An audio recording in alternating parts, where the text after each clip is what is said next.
7 out of every 10 people that I have talked to that have relocated to the US from another country have admitted that they have at some point questioned their decision to make the move abroad. Let's talk about that.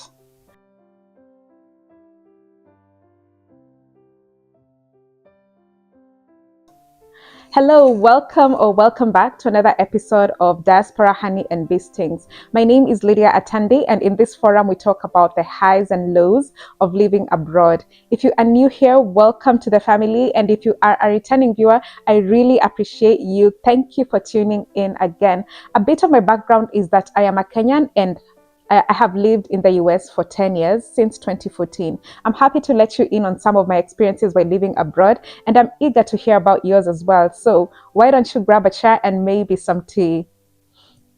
Now, if you have ever relocated to another country, I will take you back in time. It could be 5 years, it could be 10 years, or even 20 years ago.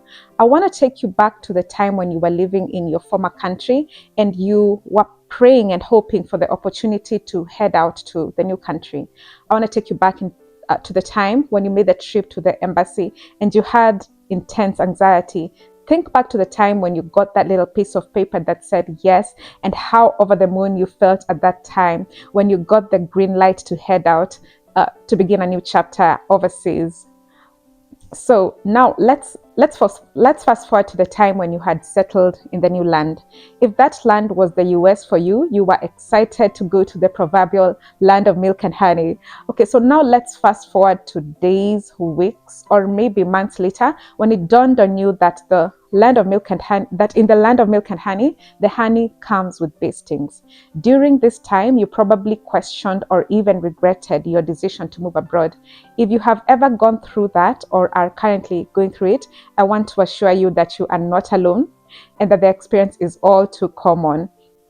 During this period, many people find themselves asking the question, what in the world am I doing here? And just so you know, I am no stranger to that question. Let's take a closer look into some of the reasons why many people go through a phase of regretting their decision to move abroad and what happens from that point. So, factor number 1, career transition, and especially steep career transition. Let's zoom into that a little bit. Let's say you are having a white collar job in Kenya, for example. Let's say you are a senior accountant. You are used to a certain kind of job description and you are accustomed to having some seniority and probably some job privileges that come along with your job title. You move abroad with the same expectation or probably even higher, probably high expectation because of the impression you have of the new country, but you get disappointed in more ways than one. When you move abroad, you learn that you are probably not going to immediately land a job in your field of specialty. And if you do, it's highly likely will be an entry-level job. That right there is a point of frustration. When I lived in Kenya, I had done a 5-year degree at the University of Nairobi. And when I first moved to the US, my first job was being a cashier at Walmart. There's absolutely nothing wrong with being a cashier at Walmart, and I learned a lot from it, but I will acknowledge the fact that it was a humbling experience. After doing that for a few months, I transitioned to healthcare, and my first job in healthcare was being a CNA or a certified nurse's assistant. That position really taught me a lot in healthcare and set the foundation for my working in healthcare in the US. However, the physical, mental, and emotional demands of the job cannot be ignored. Sometime in future, I will tell you my full story of what happened after that, but you get the point. I went through a rough period of adjusting to the healthcare system in the US, and I'm not the only one who has gone through this. Many people, some with bachelor's degrees, others with master's degrees, and others with even doctorate degrees, many of them have had to start at entry-level positions in their field. Some of them have had to start from scratch in a different field by going to school and working their way up the ladder in that specialty. This is because their fields of study or experience are not very marketable in the new country, and they have had to find a way to survive in the new place. So they change careers. It could also be because despite their qualifications, they have to jump so many whoops so as to get a place where they can practice in the same capacity that they did in their country of origin. Speaking from experience, this can be an extremely frustrating experience, but also speaking from experience, things usually get easier with time. Educating yourself about the steps needed to get to your desired position in the new country and talking to people that have walked the same path helps in getting mentally prepared for what to expect. Talking to trusted people that have been through the same journey also helps in taking the edge off the anxiety surrounding the process. The second reason why people ask the question, what am I doing here when they move abroad, is shrinking of your social circle. And I have done two different videos previously on this. Be sure to check out episode 3 and 4, where I talk about loneliness encountered when you first move abroad. So, in a nutshell, when you decide to move abroad, you are signing up to start a new life socially. Your social life is tremendously pruned. You lose many friends from your former country, not because of anything wrong that you've done or anything wrong that they've done, but simply because of that geographical difference. When I moved abroad, I gradually lost touch with 85% of my Kenyan friends.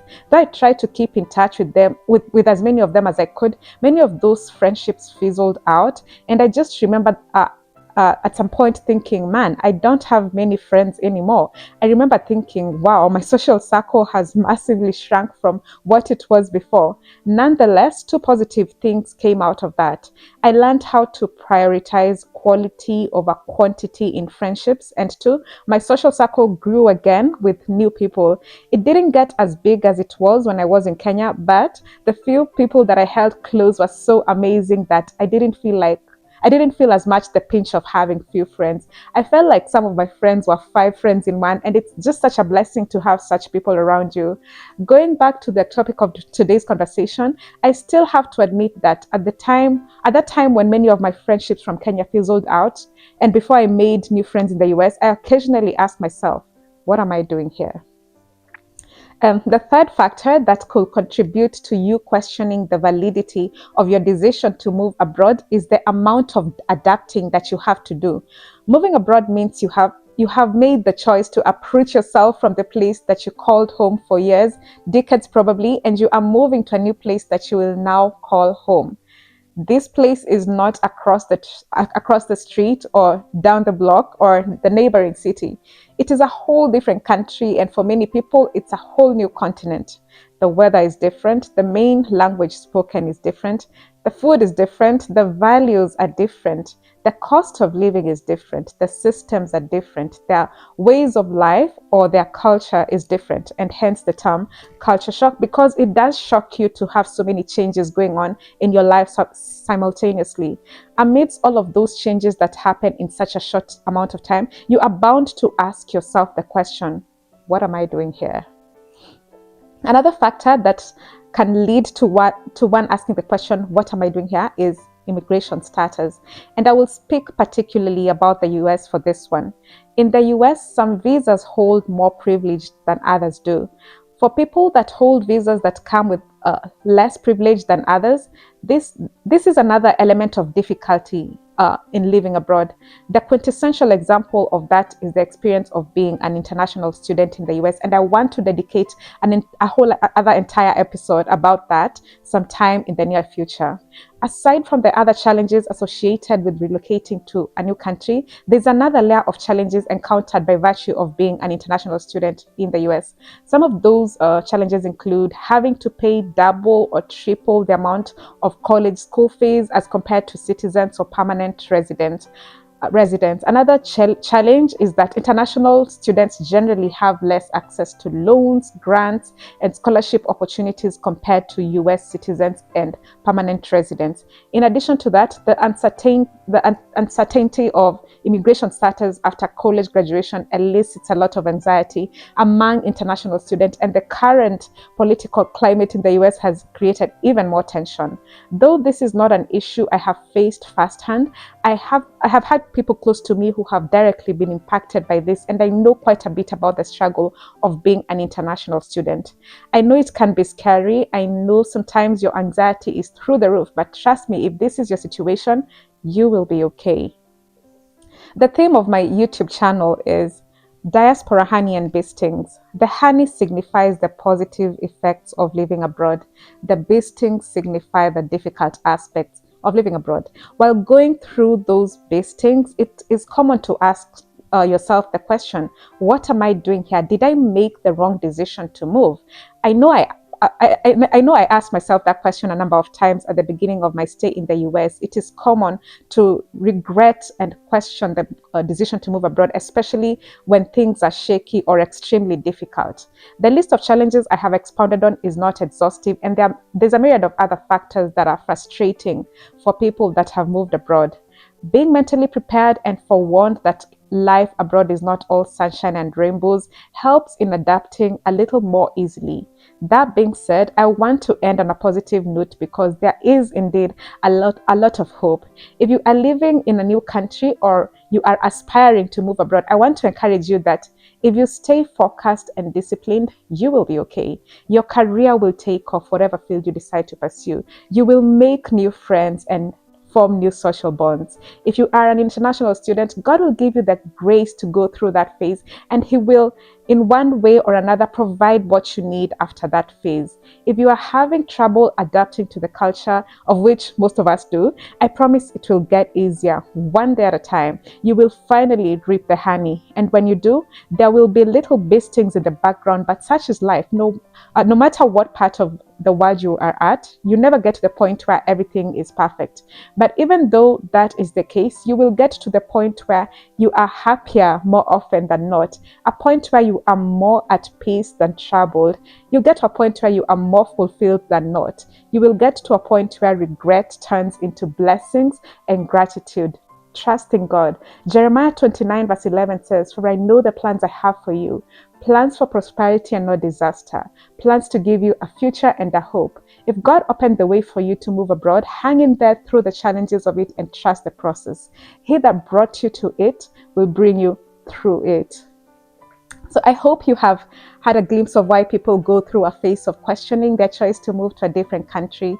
If you or someone you care about is new to that journey, or you're about to embark on it, I hope you will hold on to the encouragement that though there will be a good number of stings, things will get better.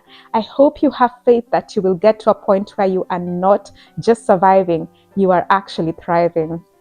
Thank you so much for watching. Feel free to subscribe if you could relate to today's episode, and let me know what your thoughts were on it. More episodes coming your way pretty soon. I can't wait to hang out with you again. For now, may you have a very blessed day. Stay hopeful, stay encouraged, and I will see you on the next episode.